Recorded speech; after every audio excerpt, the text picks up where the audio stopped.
A poor mechanic fixes a woman's boat for free, unaware she owns a luxury yacht empire and falls for him. The sea has a way of calling lost souls home. Some people spend their entire lives chasing after more money, more success, more control, only to realize too late that they've lost themselves along the way. Others, broken by the world, choose to retreat, seeking solitude in places untouched by time, hoping that the silence will heal what was shattered.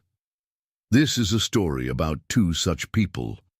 Lucas Kane, a man who walked away from everything, choosing the quiet isolation of an island where the only thing he needed to fix was broken boats, not broken hearts, and Stella Harrington, a woman who had everything, yet somehow felt nothing. A billionaire at the helm of a global yacht empire, searching for something she couldn't name, until fate led her to a storm, a stranded boat, and a man who would change everything. What happens when two worlds that were never meant to collide suddenly do?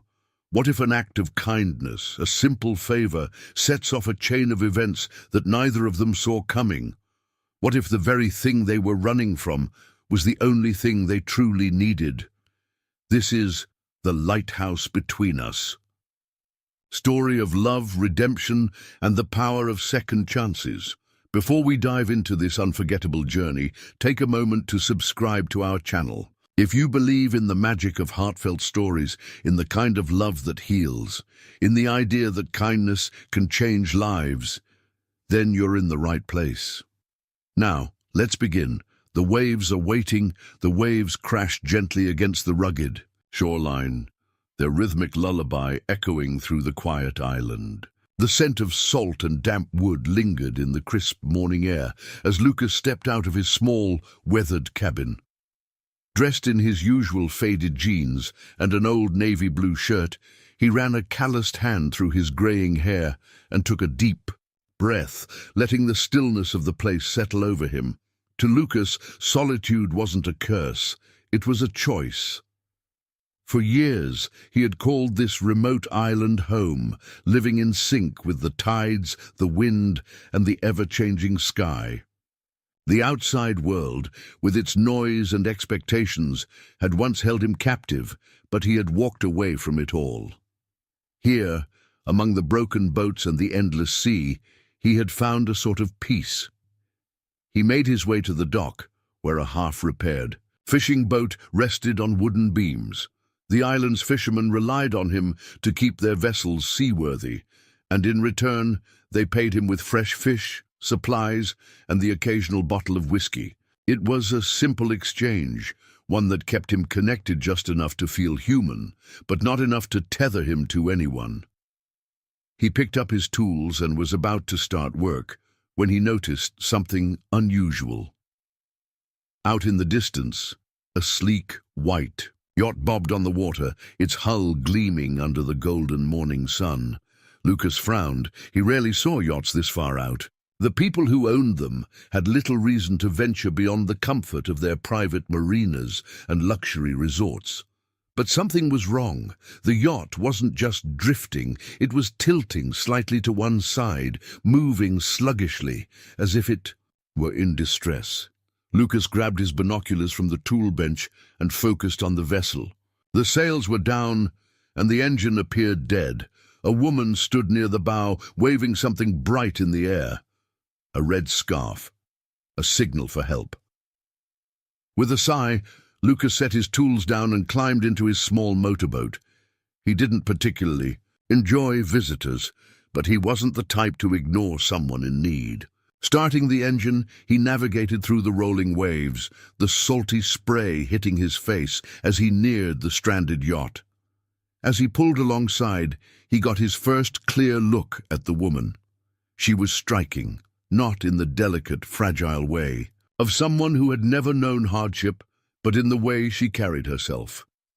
Even from a distance, Lucas could see the determination in her stance, the way she braced against the wind without hesitation. Her hair, a cascade of golden brown, was tousled by the sea breeze. She wore a light blouse and linen pants, both slightly damp from the ocean mist. But it was her eyes that caught Lucas off guard, deep, intelligent, and searching. "Thank God," she called out, her voice strong despite the worry in it. "My engine died and I have no signal out here. Can you help?" Lucas studied her for a moment before replying. "Depends what happened," she exhaled in relief, though his response hadn't exactly been welcoming. "I was sailing alone. Just needed some time away. Something went wrong with the engine, and I lost power. I've been stuck for hours." Lucas eyed the pristine yacht skeptically. "Not many people take a yacht like this out alone. What's your name?" She hesitated, then smiled wryly. "Stella. No last name, just Stella." Lucas didn't press. He didn't care who she was or where she came from. The ocean had a way of stripping people down to their core, leaving only what truly mattered. "All right, Stella," he said, pulling a rope to secure his boat to hers. "Let's see if I can get you moving again." She watched as he climbed. Aboard, his movements steady and sure. He was older than her, maybe in his early 40s, but there was something about him. Something solid, unshaken. Lucas crouched beside the engine panel, lifting the hatch with practiced ease. The moment he saw the tangled mess of wires, he let out a low whistle. "Whoever did the last maintenance on this should be fired," he muttered. Stella chuckled despite herself. "That bad? Bad enough that I'm surprised you made it this far." He worked in silence, hands moving with an expertise that spoke of years spent fixing things others had given up on. Stella found herself watching him. Not just what he was doing, but how he was doing it. There was a quiet confidence about him, a man who didn't need to fill the air with empty words. Within 20 minutes, the engine sputtered to life. Stella blinked. "That's it?" Lucas wiped his hands on a rag. "That's it." She looked at him with genuine gratitude. "How much do I owe you?" Lucas shook his head. "Nothing." She frowned. "Nothing?" He leaned against the railing, eyes on the horizon. "I don't charge for helping someone in trouble. The sea's unpredictable. Next time, it might be me needing help." Stella studied him, her curiosity deepening. In her world, everything had a price. But here was a man who lived by a different code, one she couldn't quite understand yet. As she looked at the island in the distance, she made a sudden decision. "I don't suppose there's a place on that island where I can get a meal?" she asked, testing the waters. Lucas raised an eyebrow. "You planning to stay?" She shrugged, a playful glint in her eye. "I figure I owe you dinner at the very least." For the first time in a long time, Lucas found himself almost smiling. "Suit yourself," he said. As he guided her yacht toward the shore, neither of them realized that this chance encounter would change their lives forever. The scent of salt and wood smoke lingered in the air as Lucas led Stella onto the shore. The island was quiet, save for the rhythmic sound of waves lapping against the docks and the occasional cry of seabirds circling overhead. The sand was cool beneath their feet as they stepped onto the wooden pier, the old planks creaking under their weight. Stella took a deep breath, letting the raw, unfiltered beauty of the place sink in. It was a world away from the manicured perfection of luxury marinas and five-star resorts she was used to. Here, nature ruled, untamed, unpredictable, and breathtakingly real. Lucas walked a few steps ahead, his posture relaxed but distant. He wasn't the type to fill silences with unnecessary conversation, and Stella found herself intrigued by that. Most men she encountered in her world were eager to impress, their words carefully curated to flatter or negotiate. But Lucas, he had no such intentions. She followed him past a line of small, rustic boathouses to a cabin that stood slightly apart from the others. It was a simple structure, weathered wood, a porch lined with old fishing nets, and a lantern hanging by. The door, The windows glowed softly from the inside, the only sign of warmth in the otherwise rugged surroundings. Lucas pushed the door open and stepped aside, wordlessly inviting her in. Stella hesitated for just a moment before crossing the threshold. The interior was exactly what she expected. Functional, minimal, yet strangely comforting. The air carried the scent of aged timber, salt, and something faintly familiar. Cinnamon. A small stove crackled in the corner, a pot simmering on top. A well-worn bookshelf stood against the far wall, lined with books that had clearly been read more than once. Maps, old compasses, and nautical instruments were scattered across the wooden desk by the window. "You live here alone?" she asked, running her fingers along the edge of the bookshelf. Lucas set his keys down on the table. "Yeah." She glanced around, curiosity sparking. "For how long?" Lucas turned to the stove, lifting the pot's lid to stir its contents, before finally answering. "Almost 10 years." Stella blinked. 10 years. She had expected something along the lines of a few months, maybe a year, some temporary escape. But a decade, that wasn't just running away from the world, that was choosing a new one. "What made you stay?" she asked, watching him carefully. Lucas didn't answer right away. Instead, he ladled the contents of the pot, some kind of hearty stew, into 2 bowls and placed one in front of her. The steam rose between them as he finally spoke. "Didn't see much reason to leave." A vague answer, purposefully so. Stella knew deflection when she saw it. But she also knew better than to push too hard, too fast. Instead, she picked up her spoon and took a careful sip of the stew. It was surprisingly good, rich, warm, and spiced just enough to linger on her tongue. "That unexpectedly delicious," she admitted. Lucas gave a slight shrug. "Cooking's just another kind of fixing. Same principles apply." That made her smile. "So you fix things, boats, meals, what else?" For the first time, a flicker of amusement crossed Lucas's otherwise unreadable face. "Not much else. Worth fixing." Silence stretched between them, but it wasn't uncomfortable. If anything, it felt oddly natural. 2 strangers sitting across from each other, separated by worlds, yet bound by this one moment of shared simplicity. Stella set her spoon down and leaned back slightly. "You didn't ask me why I was out there alone." Lucas met her gaze, his expression unreadable. "Didn't seem like my business." She studied him, searching for any sign of curiosity. Most people would have asked by now, probing for details, weaving assumptions. But Lucas, he didn't need to know. And that, oddly enough, made her want to tell him. "I needed to get away," she admitted. "From everything." Lucas didn't react, didn't press for more. He simply nodded, as if that answer alone was enough. But Stella wasn't sure it was. For years, she had been drowning in a world of power, wealth, and expectation. Owning a global luxury yacht empire sounded glamorous on paper, but in reality, it had become a golden cage. She had built her empire from the ground up, fighting tooth and nail in an industry dominated by men. She had earned her place, and yet the emptiness had crept in, slow at first, then all at once. It was in the endless board meetings, the superficial conversations at exclusive galas, the relentless demand to always be more powerful, more successful, more untouchable.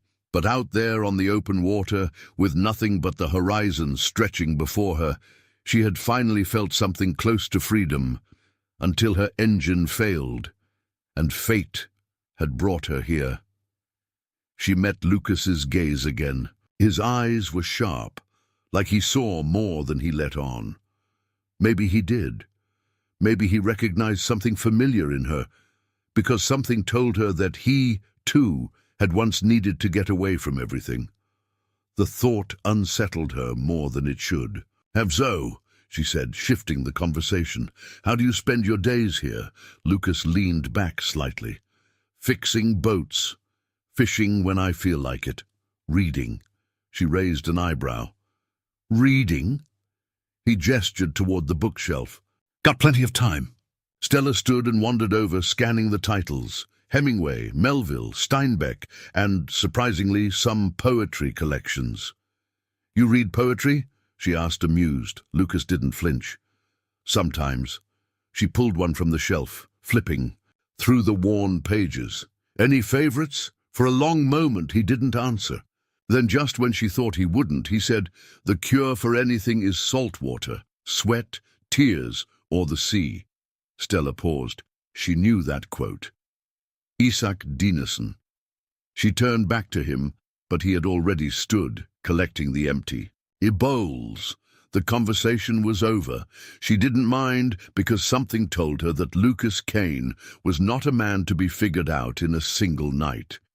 And for the first time in a long time, that intrigued her. The morning sun cast a golden glow over the island, stretching its light across the calm waters. Stella stood barefoot on the wooden dock, coffee cup in hand, watching as Lucas worked on a fishing boat a few yards away. His movements were methodical, practiced, like a man who had spent a lifetime fixing things. She had only planned to stay one night. Just a quick stop before heading back to the world she had built.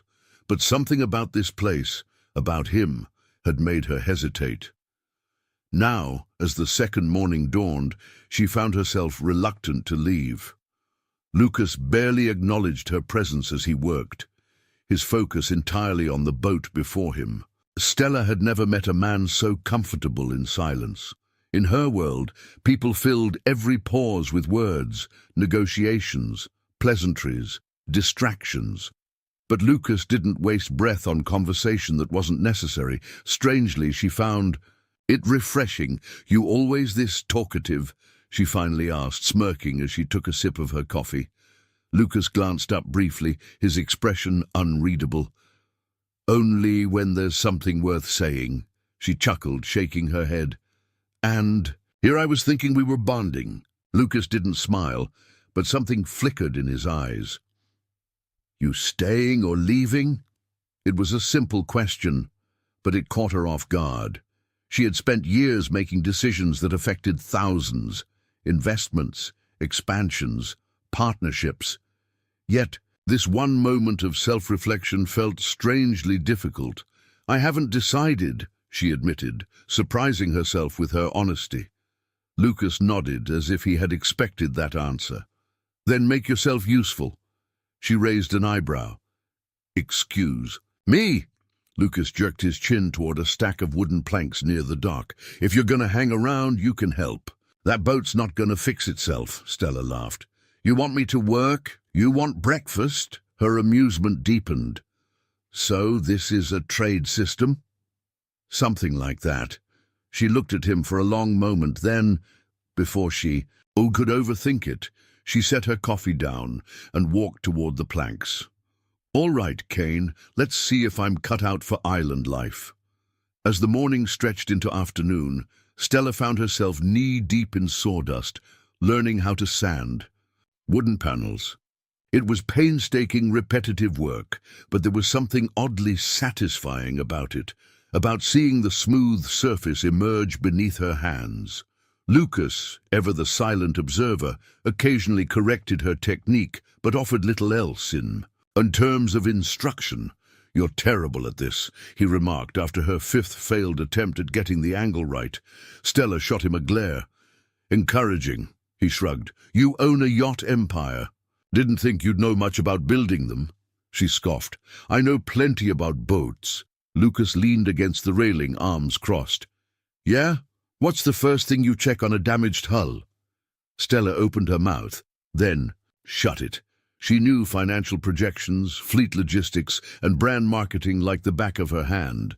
But the actual mechanics, not so much. Lucas smirked. "Thought so." She exhaled, dropping the sandpaper. "All right, fine, you win. But in my defense, I usually pay people to know that stuff." Lucas nodded, picking up a hammer. "That's the problem." His words struck deeper than she expected. For years, she had surrounded herself with experts, delegating every detail to specialists.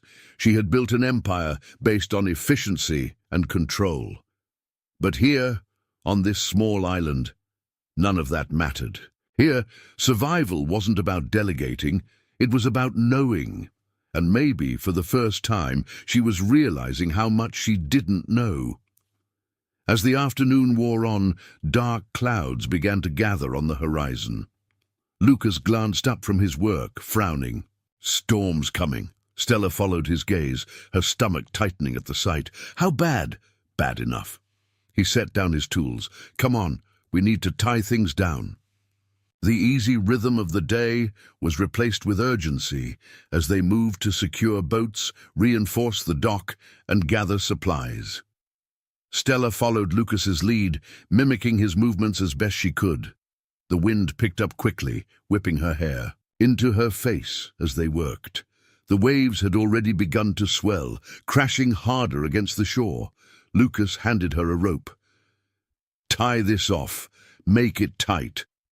Stella took it, fingers fumbling as she struggled to secure the knot. The wind howled around them, and she swore under her breath as the rope slipped from her grasp. Lucas was beside her in an instant, hands steady as he covered hers, guiding her through the knot. His skin was rough, his grip firm, steadying. There, he said, stepping back. Now it won't come loose. Stella swallowed, realizing how close they were standing. The storm raged around them, but for a fleeting moment all she could focus on was the man before her. Lucas's gaze met hers, and for the first time since she'd arrived, she saw something. Unguarded in his expression, it was brief, barely there, but it was enough to make her breath catch. Then, just as quickly, he turned away. Come inside. It's about to hit. And just like that, the moment was gone. The storm hit with full force, just as they stepped into Lucas's cabin. The wind howled against the wooden walls, rain pelting the windows in relentless sheets. The lantern flickered, casting long shadows across the room. Stella wrapped her arms around herself, suddenly feeling the chill. How long do these storms usually last? Lucas stoked the fire in the stove. Could be a few hours, could be all night. She exhaled, sinking into the chair across from him. The wind screamed outside, making the cabin feel impossibly small. Lucas handed her a dry blanket. Here. She took it without a word, draping it over her shoulders. For a long while, neither of them spoke. The only sounds were the crackling fire and the storm outside. Then quietly, Lucas broke the silence. You're not just running from the world, are you? The question caught her off guard. She met his gaze, heart pounding. He wasn't just making conversation, he knew. For years she had kept her walls high, convinced that no one could see through them. But Lucas saw straight through her. She swallowed hard, unsure of what to say, so she said nothing. And for once, that silence felt like the most honest answer of all. The storm raged outside, howling through the trees, rattling the windows, and pounding the roof with relentless sheets of rain. The air inside the cabin was thick with the scent of burning wood, the flickering fire in the stove casting long shadows along the wooden walls. Stella sat near the fire, wrapped in the blanket Lucas had given her, fingers gripping the fabric tighter than necessary. She wasn't sure what unsettled her more, the storm outside or the one brewing inside her. Across from her, Lucas sat in his usual silence, one hand wrapped around a tin cup of coffee. He wasn't staring at her, but she could feel his presence. Like an anchor in the chaos, he had barely spoken since his question earlier. You're not just running from the world, are you? And she had given him no answer, because she didn't have one, or maybe she just wasn't ready to say it aloud. After what felt like an eternity of silence, Stella cleared her throat. How bad does it usually get? Lucas glanced toward the rattling window.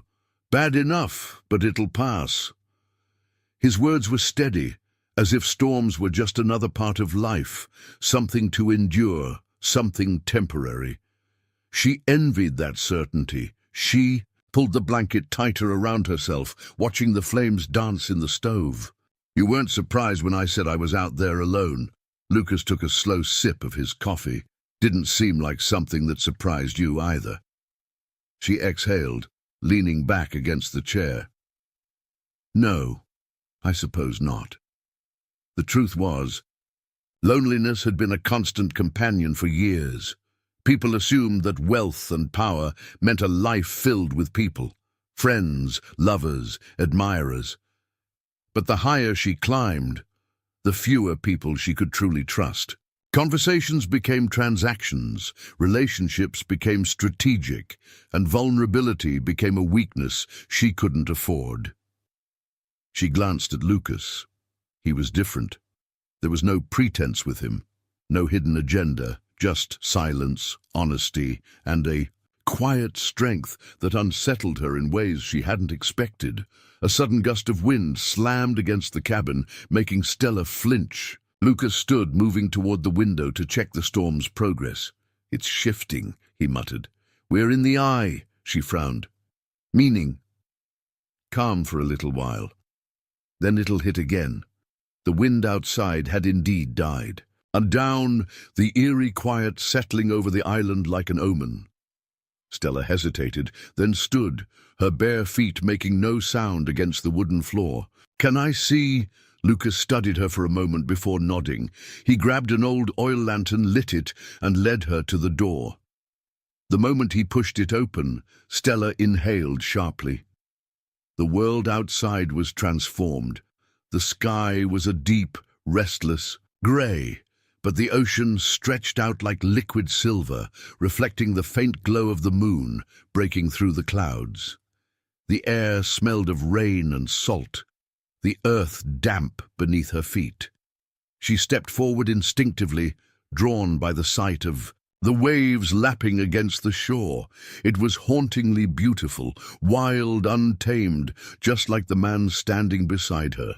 I can see why you stayed, she murmured. Lucas didn't answer right away. Then after a long pause, he said, You ever wonder what it's like to just let it all go? She turned to him. His gaze was fixed on the horizon. But there was something distant in his eyes, something that told her he wasn't just talking about her. You did, she said softly. Didn't you? Lucas let out a slow breath. Yeah. She wanted to ask him more. She wanted to pry into his past the way he had seen straight through hers. But something told her Lucas would only tell her when he was ready. So instead she simply said, For me, it's not that easy. Lucas finally looked at her. Why? She hesitated. Then, for the first time in years, she gave an honest answer. Because I don't know who I am without it. Lucas studied her for a long moment, and when he finally spoke, his voice was quieter than before. You ever think maybe that's the problem? Before she could respond, a loud crack split through the sky. The wind roared back to life, whipping around them with violent force. Stella gasped as the first wave of rain hit, icy against her skin. Lucas grabbed her wrist. Inside. Now. They barely made it through the door before the storm crashed down in full force. The lantern flickered wildly, the wind pushing against the cabin walls, as if trying to rip them apart. Lucas bolted the door shut, then moved to check the windows. The fire in the stove swayed dangerously, its glow casting jagged shadows across the room. Stay away from the windows, he ordered. Stella nodded, her heart pounding harder than she cared to admit. She wasn't afraid of storms. But this was something else. The wind howled like a living thing, shaking the very foundation of the cabin. Outside, branches snapped, the sound cutting through the air like gunfire. And then, a sudden, deafening crack. Lucas's head snapped toward the window. Damn it! Stella turned just in time to see the massive tree near the cabin, splintering under the force of the wind, and it was falling right toward them. Impact. Lucas moved first. With a force that left no room for argument, he grabbed Stella and pushed her toward the farthest corner of the room, shielding her with his body just as the tree came crashing down. The impact was deafening. The cabin shook violently as wood splintered, part of the roof caving inward. Dust and debris rained down around them. For a moment, there was nothing but silence. Stella's heart slammed against her ribs as she slowly lifted her head. Lucas was still holding on to her, his body a solid barrier between her and the wreckage. He exhaled sharply, his breath warm against her skin. "You okay?" She nodded, her voice barely a whisper. "Yeah." Lucas pulled back just enough to look at her, his hands still braced on either side of her. There was a cut on his temple, a thin line of blood tracing down his cheek. Stella reached out instinctively. "You're hurt." Lucas caught her wrist gently, shaking his head. "I'm fine." The cabin was still standing, but the damage was undeniable. Part of the roof had collapsed, rain pouring through the jagged opening. They needed to move, to check the rest of the structure. But for a long moment, neither of them moved. The storm raged on outside, but inside, between them, something else had begun to stir, something neither of them was quite ready to name. The morning light filtered through the broken roof, casting a pale glow over the wreckage. The storm had passed, but its aftermath remained, a testament to the chaos of the night before. The once sturdy cabin now bore scars of the tempest, splintered beams, scattered debris, and a gaping hole where the ceiling used to be. Stella stood in the center of it all, arms crossed, taking in the damage. Her muscles ached from the tension of the night, but it was nothing compared to the storm still. Swirling inside her, Lucas, ever the pragmatist, was already at work. He moved with quiet efficiency, clearing debris, checking the structure, calculating what could be salvaged. "You could at least take a break," she said, watching as he lifted a fallen beam with a grunt. Lucas didn't glance up. "Storms over, no point in waiting around." She exhaled, rubbing her arms. The island had returned to its calm, but between them a different kind of tension lingered. The kind that had nothing to do with weather and everything to do with last night. The way he had shielded her, the way he had held onto her just a little too long, and the way she hadn't wanted to pull away. She turned, walking to the broken window, gazing out at the ocean. "Does this happen often?" Lucas set down the beam. "Storms? Yeah." She glanced over her shoulder. "I meant nights like last night." His hands stilled for just a fraction of a second before he resumed his work. "Not like that." Something in his voice made her chest tighten. She had spent her entire life surrounded by men who spoke in circles, executives, politicians, businessmen who mastered the art of saying nothing at all. But Lucas, he said little, but when he did, it was never empty. The silence stretched between them before Stella finally turned away from the window. "I should probably head back soon." Lucas didn't react. "I'll check your engine again." That should have been the end of it. A clean break, an easy exit, but she didn't move, because the truth was she wasn't ready to leave. They worked in silence for the next hour, Lucas repairing, Stella helping where she could. It was a strange rhythm, but it worked. At one point, she stepped outside to stretch her legs, walking toward the dock where her yacht was moored. She ran her fingers along the railing, contemplating the life that waited for her beyond this island.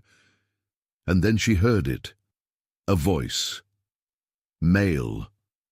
She turned sharply, spotting a group of men at the far end of the dock. Fishermen, judging by their weathered faces and sturdy builds. They were speaking in low voices, but one word caught her attention. Her name. Not just Stella, her full name. She froze. "Stella Harrington, right? The one with the yacht company?" The words sent a jolt through her, sharp and immediate. Lucas, standing a few feet away, straightened. The fishermen turned, their curiosity plain. Recognition flickered in Lucas's eyes, and just like that the fragile balance between them shattered. Lucas stared at her for a long moment, unreadable as ever. But something had shifted. The easy silence between them was gone, replaced by something colder. "You own Harrington Yachts," he said flatly. It wasn't a question. She exhaled. "Yes." Lucas's jaw tightened. He turned back toward the cabin, as if dismissing the conversation entirely. Stella took a step forward. "It changes things, doesn't it?" He didn't answer. She huffed, frustration creeping into her voice. "Of course it does." Lucas finally stopped. He turned, and when he spoke, his voice was calm. Too calm. "You expect it not to?" She swallowed. "I didn't lie to you. You didn't tell me the truth either." Silence. Stella had spent her life controlling conversations, steering them where she wanted. But Lucas was different. He didn't argue, didn't lash out. He simply saw, and somehow that was worse. She forced herself to hold his gaze. "Does it matter?" Lucas studied her, then exhaled, running a hand over his face. "You think I don't know what companies like yours do?" Something in his tone sent a chill down her spine. "What are you talking about?" He turned away again, shaking his head. "Forget it." But Stella wasn't about to let this go. "No, you don't get to do that. You don't get to act like you suddenly know me because of a company name." Lucas stopped. His shoulders tensed, and when he turned back, his eyes were darker than she had ever seen them. "My father was a fisherman," he said, voice measured, but heavy. "He lost everything when one of your luxury fleets expanded into his waters. Couldn't compete, couldn't afford the new licenses. He went under. A year later, he was gone." The words landed like a punch. Stella's breath hitched. She opened her mouth and closed it. She had never thought about it, never considered the ripple effects of what her company did beyond the glossy brochures and billion-dollar deals. "I didn't know," she said quietly. Lucas let out a breath that sounded dangerously close to a laugh. "No, you didn't." And with that, he turned and walked away, leaving Stella standing alone, for the first time in years, unsure of what to say. The ocean had never felt so vast. Stella gripped the wheel of her yacht as it cut through the waves, the island shrinking behind her. The sun glared off the water, but the warmth did nothing to chase away the cold knot in her chest. Lucas hadn't asked her to leave. He hadn't needed to. His words had done that for him. "My father was a fisherman. He lost everything when one of your luxury fleets expanded into his waters. A year later, he was gone. She had spent years negotiating multi-million-dollar contracts, building an empire from the ground up, but she had never thought about the fisherman who had been left behind in the wake of her success. Stella Harrington wasn't used to guilt. She was used to control, to having answers. But this was unfamiliar territory. She tightened her grip on the wheel. Maybe leaving was the right choice. Maybe it was the only choice. But why did it feel like she was running away from something? She wasn't ready to lose. By the time she reached the marina, her world was waiting for her. A sleek black car was already parked at the dock, and the moment she stepped off the yacht, her assistant Evelyn rushed toward her. "Miss Harrington, thank God. We've been trying to reach you for days. You had a board meeting scheduled." "Cancel anything that's not urgent," Stella interrupted, running a hand through her wind-tangled hair. "I need time to what?" Evelyn blinked in confusion. To think, to breathe, to understand why leaving that island felt like she had left a piece of herself behind. Instead, Stella sighed, "Just reschedule the meetings." Evelyn hesitated before nodding, falling into step beside her as they walked toward the car. "Oh, and there's been some media chatter. Someone spotted your yacht near an uncharted island.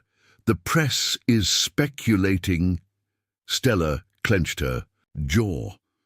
"Ignore it." Evelyn's eyes flickered with curiosity, but she knew better than to ask. "Of course." As the car pulled away from the dock, Stella glanced back at the water, half expecting, half hoping to see a small, weathered boat trailing behind. But there was nothing. Lucas was gone, and she had no reason to return. Stella's penthouse was exactly as she had left it, pristine, luxurious and cold. Floor-to-ceiling windows framed the glittering city skyline, but after days on the island, it felt artificial. She poured herself a glass of wine and sank into the leather couch, kicking off her shoes. The familiar surroundings should have comforted. Her they didn't. Her phone buzzed. A message from her CFO finalized the acquisition deal. We're expanding into the South Atlantic. Contracts ready for your approval. Her stomach twisted. The South Atlantic. More waters claimed for luxury yachts. More fishermen like Lucas's father forced out. She set the phone down like it burned her. Was this what success had come to? Was this what she had fought for? The worst part was, Lucas was right. She had spent so long building her empire, so long ensuring she was untouchable, that she had never stopped to ask who was paying the price for it. She took a slow sip of wine, staring out at the city lights. For the first time in her life, victory felt hollow. Days passed, but the island still lingered in her mind. She saw it in the stillness of the early mornings when the city hadn't fully woken. She heard it in the distant crash of waves against the harbor, and she felt it every time she closed her eyes. She dreamed of rough hands guiding hers over a fraying rope, the scent of sawdust and sea salt, the warmth of a fire flickering in a storm. Lucas. She told herself it was ridiculous. She had known him for a handful of days. He was a man who had cut himself off from the world, who had no reason to trust her, but somehow she couldn't forget the way he had looked at her, not as Stella Harrington, CEO, but just Stella. And she wasn't sure she had ever truly been seen before. One evening, as she sat on her balcony, staring out at the endless stretch of ocean, Evelyn approached with a folder in hand. "Miss Harrington, I need you to sign off on the South Atlantic acquisition." Stella didn't move. Evelyn hesitated. "Should I leave it here?" A long silence. Then Stella took the folder. She ran her fingers over the crisp edges, the weight of the decision pressing down on her. For the first time in years, she didn't immediately sign. Instead, she whispered, almost to herself, "What if we did something different?" Evelyn frowned. "Different how?" Stella turned, her mind suddenly clear. She didn't know how, not yet, but she knew one thing: she needed to go back. The warm Miami breeze drifted through the open balcony doors, but Stella barely felt it.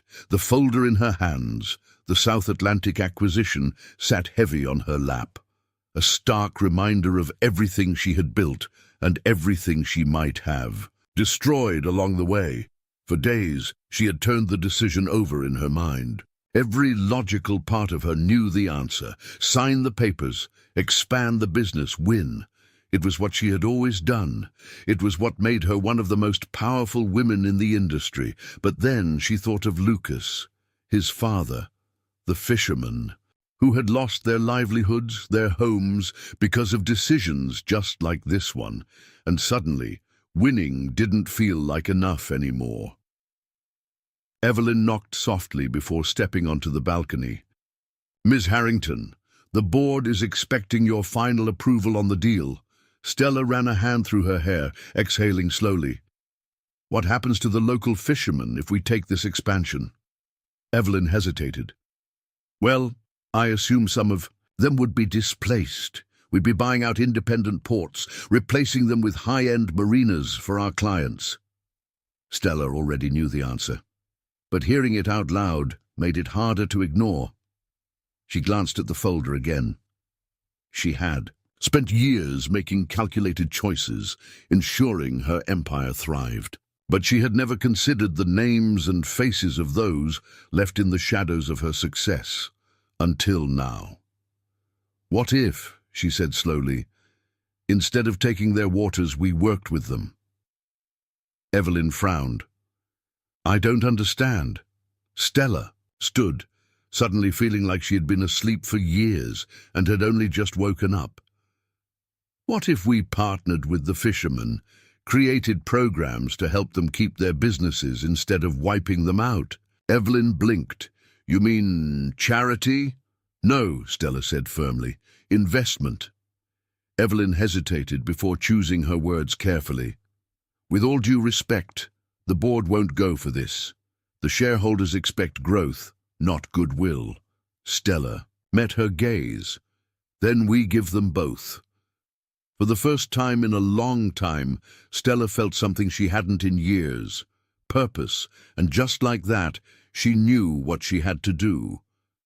The next day, Stella found herself standing in a place she had never set foot in before, a small fishing port on the outskirts of the city, a world away from the luxury marinas she usually visited. It smelled of salt and diesel, of sweat and hard labor. The docks were lined with rusting boats, nets tangled and worn from years of use. She felt out of place, and she hated that she did. The fisherman watched her with cautious eyes as she walked along the docks, her designer shoes clicking against the weathered wood. She stopped when she saw an older man repairing a fishing net by hand. His skin was darkened by the sun, his hands rough with years of work. "Excuse me," she said. "Are you the dock master?" The man looked up, eyes sharp. "Depends on who's asking." She extended a hand. "Stella Harrington." The man didn't shake it. Instead, he studied her, recognition flickering in his expression. "You're the yacht lady," she exhaled. "That's one way to put it." The man snorted. "What's a billionaire doing in a place like this? Looking to buy us out too?" A month ago she might have. Now she shook her head. "No, I want to help." The man let out a dry laugh. "That's a new one." Stella crouched down so they were eye level. "What if I told you that my company could work with you instead of against you? What if we funded programs to modernize your boats, invest in your trade, and make sure your communities weren't pushed out?" The man narrowed his eyes. "And why the hell would you do that?" She thought of Lucas, of his father, of all the lives that had been changed, destroyed, because people like her had never thought to ask that question. "Because it's the right thing to do," she said simply. The dockmaster studied her for a long moment before shaking his head with a small chuckle. "Well, I'll be damned." Stella left the docks that day with a plan forming in her mind, one that no boardroom had ever prepared her for. She was going to fight for something other than profit, and she had a feeling that the first person she needed to convince wasn't her board. It was Lucas. It was time to go back to the island. The waves stretched endlessly before her, the rhythmic rocking of the yacht, a familiar sensation beneath her feet. But this time, the journey felt different. Stella stood at the helm, gripping the wheel, eyes locked on the horizon. The island was out there, somewhere beyond the endless blue, beyond the doubts whispering in her mind. She had left thinking she would never return. Now, she was coming back with a purpose. The past week had been a revelation. She had spent years making decisions based on growth, profit, and power, never considering the lives those decisions impacted. But standing on that weathered dock, talking to men who had fought every day just to survive, she had seen the truth. Lucas had been right, and if she was going to change things, she needed to start with him. As the island's jagged cliffs came into view, Stella felt a wave of unease tighten in her chest. Would he even listen to her? After the way they had left things, after the truth that had come out, would he shut the door in her face? She pushed the thought aside. It didn't matter. She had faced billion-dollar deals, ruthless competitors, and high-stakes negotiations. She could face one man, even if that man was the only person who had ever truly made her question herself. She anchored the yacht a few yards from shore and climbed into the small dinghy, rowing toward the dock. The salty wind tugged at her hair, the distant cry of gulls filling the heavy silence. When she finally stepped onto the island, the place looked just as she had left it, unchanged, steady, like the tide itself. Except for one thing. Lucas was waiting. He stood at the edge of the dock, arms crossed over his chest, watching as she approached. She had no idea how long he had been there. Had he seen the yacht on the horizon? Had he known she would return, or was he simply waiting to send her away? She stepped onto the dock, gripping the railing for balance. "Lucas!" His gaze was unreadable, the sea-grey eyes giving nothing away. "Didn't expect to see you again." Stella forced herself to hold his stare. "I wasn't sure I'd come back." Lucas didn't move, didn't react. "But you did." She nodded. "I have something to say." For a moment, she thought he might refuse her outright. But then, after a long pause, he turned. "Come inside." The cabin felt smaller than she remembered. Or maybe she had changed. Lucas moved to the stove, lighting the fire with practiced ease. Stella stood near the window, watching him, searching for any sign of the man who had held onto her in the middle of a storm. She finally spoke. "I went to the docks." Lucas didn't look up. "What docks?" "The fishing docks near Miami. I talked to the men who lost everything when companies like mine moved in." Lucas stilled. "I wanted to understand," she continued, "not just the numbers, not just the business side of it, but the people." Lucas exhaled, shaking his head. "And what? You felt bad for a few days and decided to play the hero?" Stella flinched but held her ground. "No, I decided to change things." His jaw tightened, but he remained silent. She took a step forward. "I'm not here for some grand gesture, Lucas. I know what my company has done. I know what it's cost people, like your father, and I know I can't fix the past." Lucas finally met her gaze. "But I can change the future," she said softly. She pulled a folder from her bag and set it on the table. Lucas eyed it warily. "What is this?" "A plan," she said. "A real one." Lucas hesitated, then opened it. His eyes scanned the pages, detailed blueprints, financial breakdowns, an entire initiative designed to work with small fishing communities instead of erasing them. She continued, voice steady.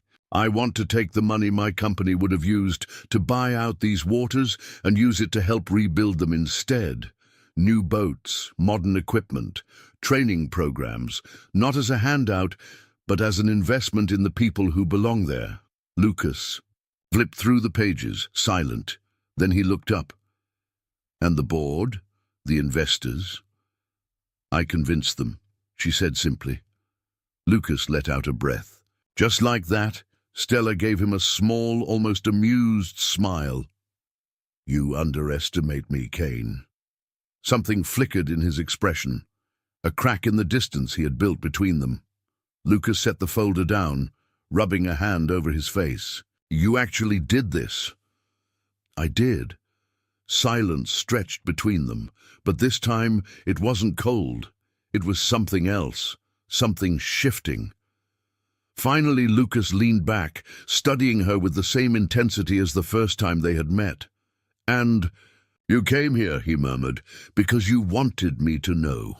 She swallowed. "I came here because I wanted you to believe me." Lucas held her gaze for a long moment, then exhaled a slow, measured breath. "Damn it, Harrington," he muttered. And this time, when he looked at her, really looked at her, it wasn't with anger. It was something else, entirely. Lucas had always believed that people didn't change. Not really. They adapted, they adjusted, but at their core, they remained who they had always been.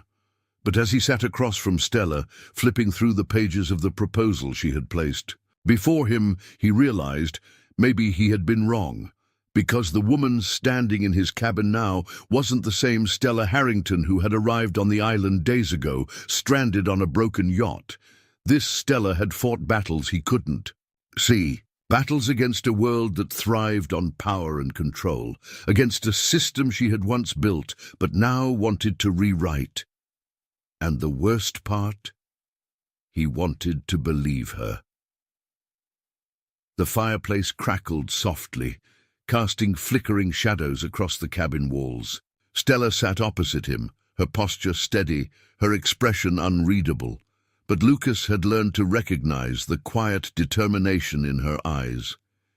"Why are you really here?" he finally asked, closing the folder. She exhaled. "I told you. I want you to see what I'm trying to do. That's not what I meant." Silence stretched between them. Lucas leaned forward, resting his forearms on the table. "You could have sent this in an email. You didn't need to come all the way back here." Stella looked down for a moment, as if searching for the right words. Then, when she finally met his gaze again, her voice was softer. "I needed to see you." The admission was quiet, almost hesitant. Lucas studied her, feeling the weight of those words settle between them. For years, he had lived on this island, convinced that distance was the only way to keep himself from getting hurt again. But here she was, someone who should have been his opposite in every way, standing on the other side of that divide, and for the first time in years, he didn't want to push her away. "Come with me," he said suddenly, standing. Stella blinked. "Where?" He grabbed his jacket and nodded toward the door. "You want me to believe you? Let's take a walk." She hesitated only a moment before nodding. They stepped outside, the salty breeze rolling in from the ocean. The storm had left its mark. Broken branches littered the shoreline. The dock still bore signs of the fierce winds, but the island itself remained steady. Much like Lucas, much like her, in a way, she was only now beginning to understand. They walked in silence at first, past the familiar stretch of beach where they had first met, past the boats Lucas had spent years repairing. Then, as they reached a rocky outcrop overlooking the sea, Lucas finally spoke. "My dad used to take me here when I was a kid," he said, his voice distant. "Before things got bad." Stella glanced at him, surprised. He rarely spoke about his past. She waited, letting him take his time. He loved the ocean, said it was the only place where everything made sense. Lucas let out a slow breath. "Then we lost everything. The fishing business, the house. He never recovered from it." She swallowed hard. "I'm sorry." Lucas shook his head. "It's not about apologies. It's about knowing that what you do, what your company does, it affects real people, not just numbers on a report." "I know that now," she said softly. "I should have known it sooner." He turned to face her. "And you really think you can change it?" She met his gaze without hesitation. Yes. The wind whipped around them, the waves crashing below, and for the first time, Lucas believed her. They made their way back toward the cabin, the silence between them no longer heavy, but something else entirely, something unfinished. When they reached the porch, Stella hesitated. "This isn't just about the company, is it?" Lucas asked quietly. She let out a breath. "No." Lucas stepped closer. He wasn't a man of grand gestures, wasn't someone who needed flowery words to understand what was happening. He had spent years shutting the world out. But standing in front of Stella now, he knew one thing for certain. Some things were worth letting in. "Stay," he murmured. Stella's heart pounded. "For how long?"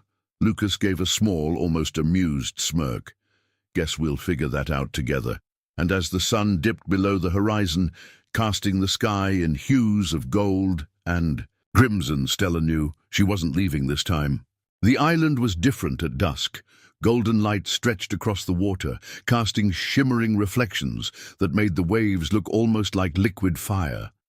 The air smelled of salt and fresh earth, and the only sound was the distant call of seabirds and the gentle lapping of the tide against the dock. Lucas stood at the edge of the beach, his hands in his pockets, watching Stella as she moved along the shoreline. She had been here for a few days now, longer than either of them had planned, and yet neither had spoken about what came next. For a man who had spent years living in solitude, Lucas found himself strangely at ease with her presence. She fit in too, his world in a way that shouldn't have made sense, but somehow it did. Even now, as she kneeled beside an old wooden boat, running her fingers along its hull with a thoughtful expression, he found himself watching her, not with skepticism, but with something he wasn't ready to name. "You think it'll hold?" Stella asked, nodding toward the boat. Lucas smirked, stepping closer. "You doubting my work?" She glanced up at him, amusement in her eyes. "I wouldn't dare." The boat was one of the last remaining from the old fisherman who had once made a living here. The paint had faded, the wood weathered by years of exposure, but it still stood, a symbol of what once was, and maybe of what could be again. She ran a hand over the worn planks. "You said your father believed the ocean made sense." Lucas nodded. "Yeah," she met his gaze. "Then let's give it back to the people who need it." Lucas studied her, waiting for her to explain. Stella stood, brushing sand off her hands. "I don't just want to change my company's approach. I want to start something real, a program that works with fishermen, not just to preserve what they have, but to expand it. New boats, new techniques, sustainable fishing, training for the next generation." Lucas raised an eyebrow. "You just come up with that?" She grinned. "No, I've been thinking about it for days." Lucas exhaled, shaking his head. "You really don't give up, do you? Not when something's worth fighting for?" A pause. Then he nodded. "All right," he said. "Let's do it." The next morning they got to work. Lucas had spent years repairing boats, but this was different. This wasn't just fixing something broken. It was building something new. They stripped the old boat down, assessing what could be salvaged and what needed replacing. Stella worked alongside him, hands covered in sawdust, sweat beading at her temples. She wasn't afraid of the work, and Lucas found that he respected that more than anything. At one point, she wiped her forehead with the back of her arm and smirked. "I think I'm getting the hang of this." Lucas glanced at the uneven nails she had hammered in and chuckled. "Sure you are." She swatted his arm, laughing. It was easy, natural, and for a moment Lucas let himself forget that this wasn't a life she was meant for, that sooner or later she'd have to go back. That night, after the tools were put away and the fire crackled, inside the cabin, Stella sat on the porch, watching the waves. Lucas stepped outside, 2 mugs of coffee in hand. He handed her one, then leaned against the railing beside her. "You really think this will work?" he asked. She took a sip of coffee. "I do." He nodded, staring out at the water. "You could have just gone back to your life and forgotten about all this." Stella exhaled. "I tried." Lucas turned to her, and she met his gaze, something unreadable in her expression. "And I realized I didn't want to." Silence stretched between them, thick with something unspoken. Then Lucas looked back at the ocean. "You see that out there?" He pointed toward a distant light flickering in the darkness. "A lighthouse," she guessed. He nodded. "It's been there forever. Ships use it to find their way." Stella tilted her head. "Is this a metaphor?" Lucas smirked. "Maybe." She glanced back at the lighthouse, the steady glow standing firm against the black sea, and for the first time in a long time, she felt like she had found her own beacon in the dark. A reason to stay, a reason to fight, and maybe, just maybe, a reason to love. The first light of dawn painted the sky in soft hues of gold and lavender. The ocean stretched endlessly before them, calm and infinite, as if the storm that had once raged, both in the skies and in their lives, had never existed. Stella stood on the dock, the salty breeze tousling her hair, her hands resting on the smooth railing of the newly restored boat. It was finally ready. Lucas stepped up beside her, hands in his pockets, his gaze following the gentle rise and fall of the waves. "She's seaworthy," he said, nodding toward the boat. "Took longer than I thought, but it'll hold." Stella turned to him, a small smile playing at her lips. "It's beautiful." He smirked. "It's functional." She laughed softly. "Same thing." For weeks, they had worked side by side, rebuilding more than just a boat. They had built a future, one neither of them had expected, and today was the day they set it into motion. The island's fishermen had gathered on the shore, their faces lined with curiosity and cautious hope. Some of them had lost everything to the changing tides of the industry, victims of corporations like Stella's. But today, they weren't losing anything. Today, they were getting it back. Stella stepped forward, holding the thick rope that secured the boat to the dock. "This is just the beginning," she said, her voice steady. "We start here, with one boat, one community, and from here we grow." The dockmaster, the same man who had once met her with suspicion, crossed his arms and nodded. "You're serious about this?" She met his gaze. "Completely." Lucas, standing beside her, added, "She doesn't do anything halfway." The dockmaster chuckled. "Guess we'll see about that." Then, with a small nod, he took the rope from her hands and tied the final knot, a symbol of trust, of something new. As the last of the fishermen drifted back to their boats, Lucas turned to Stella. "So, what now?"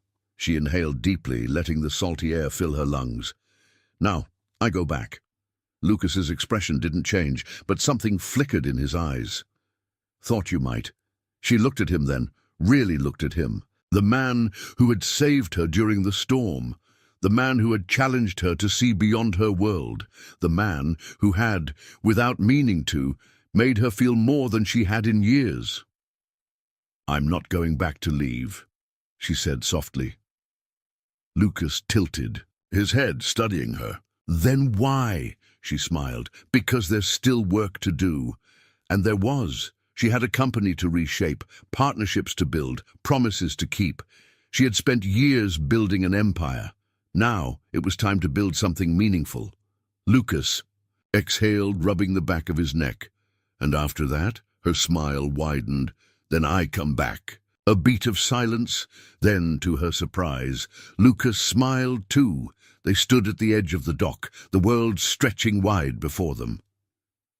"This place changes people," Lucas murmured. Stella glanced at him.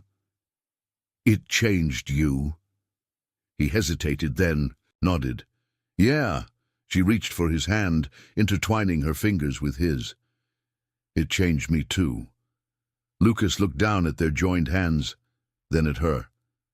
"You sure you're coming back?" She squeezed his fingers gently. "I don't belong in just one world anymore." And for the first time, Lucas believed her.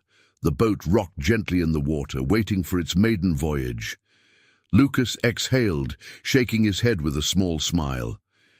"Guess I'll be here," she smirked. "Guess you will."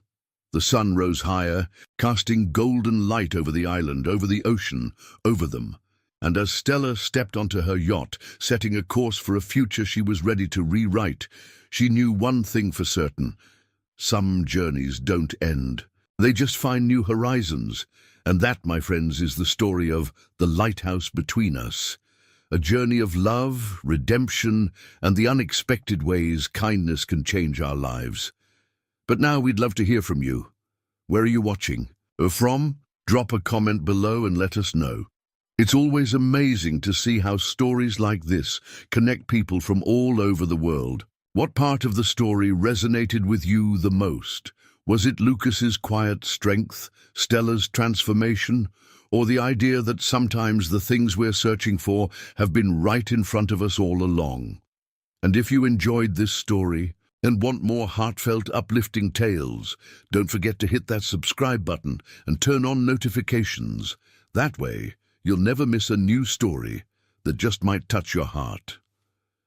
Thank you so much for being here, for watching, for sharing a moment of your time with us. Your support means everything. Until next time, may you always find your own lighthouse guiding you home.